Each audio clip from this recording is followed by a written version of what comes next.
রাস্তা জাম করে কি হচ্ছে এখানে? আপনাকে আবার আলাদা করে বলতে হবে নাকি? দেখুন, আপনি এভাবে মেন রোড কাট করে টাকা আদায় করতে পারেন না। মানুষ বিপদে পড়লে সব করতে হয়, কিছু সাহায্য করুন। আমার কাছে টাকা নেই। দেখে তো বড়লোক বাপের বিগড়ে যাওয়া ছেলে বলে মনে হচ্ছে, আর আপনার কাছে টাকা নেই? তাড়াতাড়ি টাকা বের করুন। টাকা নেই মিন্স ক্যাশ নেই, ফোনপে চলবে? স্যার, যদি ফোনপে থাকতো না তাহলে রাস্তায় দাঁড়িয়ে এভাবে চাঁদা আদায় করতাম না। তাহলে কিছু করার নেই। তাহলে এক কাজ করুন, ওই পেছনে এটিএম আছে, ওখান থেকে টাকা তুলে নিয়ে এসে দিয়ে যান, কারণ আপনাদের মতো বড় লোকদের ছাড়া যাবে না। এই জোসনা, টাকা না নিয়ে ছাড়বি না।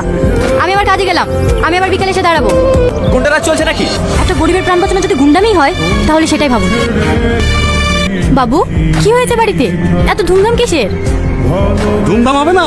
আমার একমাত্র ছেলে 7 বছর পর বিদেশ থেকে বাড়ি ফিরছে। দাদা, তাড়াতাড়ি কাজ শুরু কর। প্রেশারের ওষুধটা খেয়েছো? আরে সব খেয়েছি। এতদিন আমার খেয়াল রেখেছিস, এবার আমার ছেলের খেয়াল ধরা। ওই যে আমার ছেলে চলে এসেছে।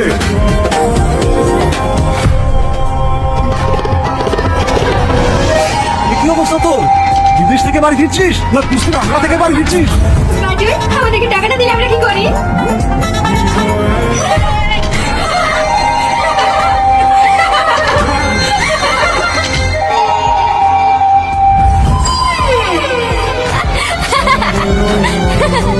আমি বুঝতে পেরেছি, টাকা দিয়ে আসেননি তাই তো?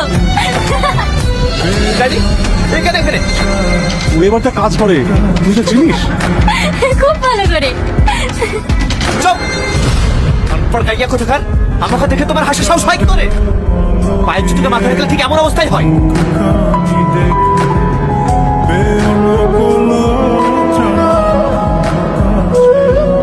এগুলো তাহলে তোরই কাজ?